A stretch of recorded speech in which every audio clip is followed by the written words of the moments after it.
Hi, I'm Janet Wheelas, and tonight I'll be going over the alternative solutions that Cisco could have pursued when implementing their system. Three alternative solutions we looked at that we found that Cisco considered, and the first one is that they could have upgraded their legacy system and stay with their current vendor. The second one is that they could go with a separate system for each functional department and let each of them decide what application they would want to use. And third, implementation of the new ERP system would be phased as opposed to having a big bang implementation. And so I'd like to go into a little bit more detail into these alternative solutions that Cisco did consider. At the time when they were looking for a new solution, they had they were running on a Unix-based system, and this was a Unix-based software package that included financial, manufacturing, and order entry systems. The current vendor that they had at the time had offered to upgrade their system, and because one of the problems that Cisco felt was that the system that they had at the moment that was running, they felt it was too customized. They didn't feel it provided enough redundancy, reliability, and maintainability. And because of this, one of the alternatives was to pretty much upgrade to a more current system.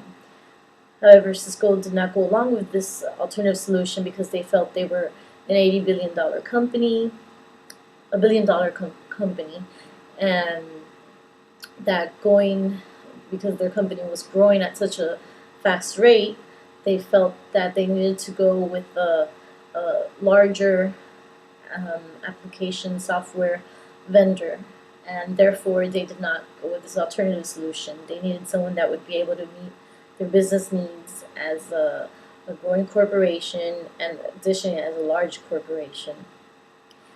The second alternative solution that Cisco did look at as well was that they could have pretty much let each functional area that they needed these systems in place with decide what application they wanted, and they would decide the timing of the implementation for the new system. Each functional area would have to use a common architecture and database. The reason for this was because with the old system they were having a lot of outages. They were having problems with malfunctioning and corruption of their central database.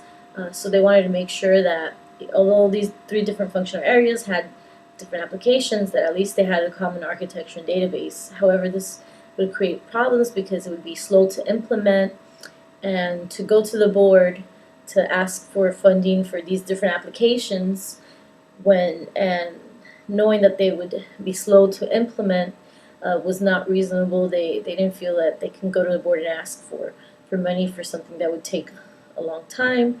Again, because there was an urgency for them. They did not like the problems they were encountering with the old system and the shutdowns that they were having to go through, which was going to was costing them customers and as well as money. The third alternative solution that Cisco could have gone with was to implement the system that they chose in a phased manner, as opposed to going with a big bang, do it all at once and do it quick. What they could have done was implemented the system in phases, and then they could have gone from that one maybe department and then spread out to a different one. Again, however, this was something that would take time, and it was slow, and Cisco needed something right away, something that they could have implement in all areas at the same time. So instead of going with these alternative solutions, you'll find out later on the solution that Cisco did in fact go with. And one of the things our group would like to know from anybody who'd like to participate is, what alternative solutions do you think that Cisco could have considered that aren't mentioned in the case, and of the alternative solutions that Cisco did consider, do you think they could have worked, and why? All right, thank you. Would be